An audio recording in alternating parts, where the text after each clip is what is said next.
and joined St. Paul's in 1998. Our sons Michael and Liam were baptized here, and from the very beginning, this church became our home. Both Michael and Liam were baptized here. This is the place where our family grew in faith and love and community. We moved away to Wisconsin 6 years ago, and while we love it there, there is truly no place like St. Paul's. What we miss the most is this community, all you guys, and the spirit and the generosity that lives in every corner of this church. When we think about generosity, it is not just about giving things, it's about giving of ourselves. Dr. Matthews embodies this kind of gesture about generosity. Her gift of music has blessed this church for 20 years.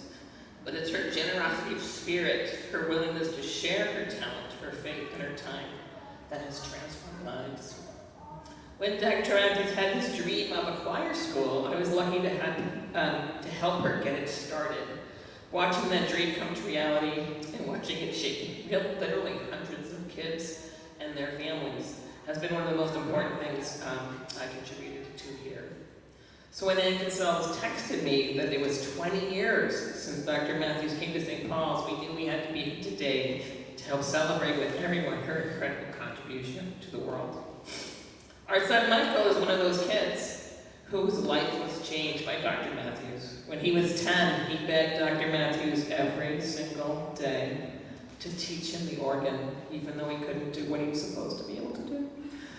And he did this without telling us, and finally she capitulated. We were up at the ranch, she said, okay, I give in, Michael can take organ lessons.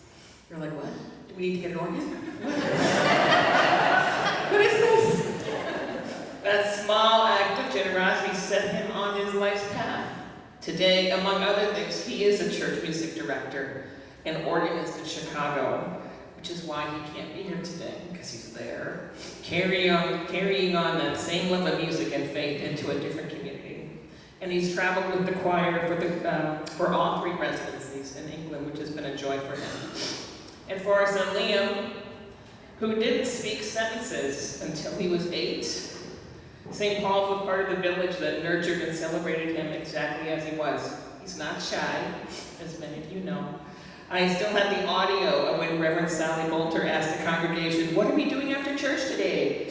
And she was hoping to get the answer around the giving tree. And Liam yelled out, eat! But no one shushed him. No one shushed him.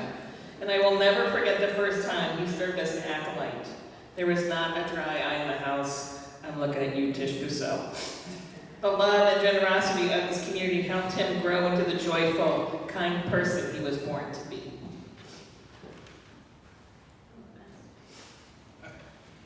For me, generosity has meant rolling up my sleeves and getting to work, usually in the church kitchen. I was the official chef for the choir school for many years. I cooked for many events like Fat Tuesday, Back to Church Barbecue, fundraisers.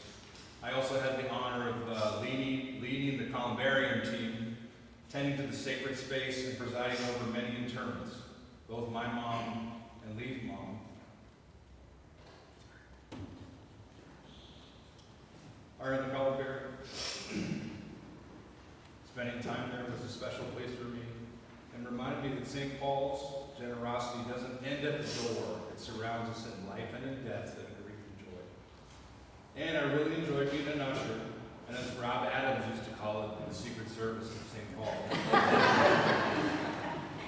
Where I was able to say hello to everyone as they came to the door, especially my friend Roy Hanson.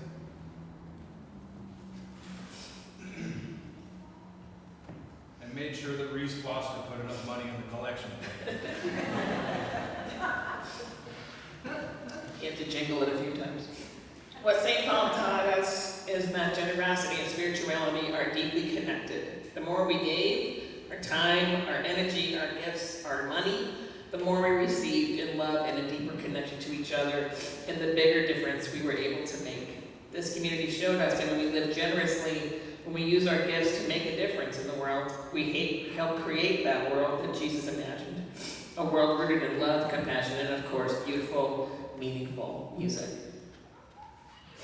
So today, as we celebrate Dr. Matthews' 20 years of service, We give thanks for her generosity, for this church and for the extraordinary community it continues to make a difference in so many lives.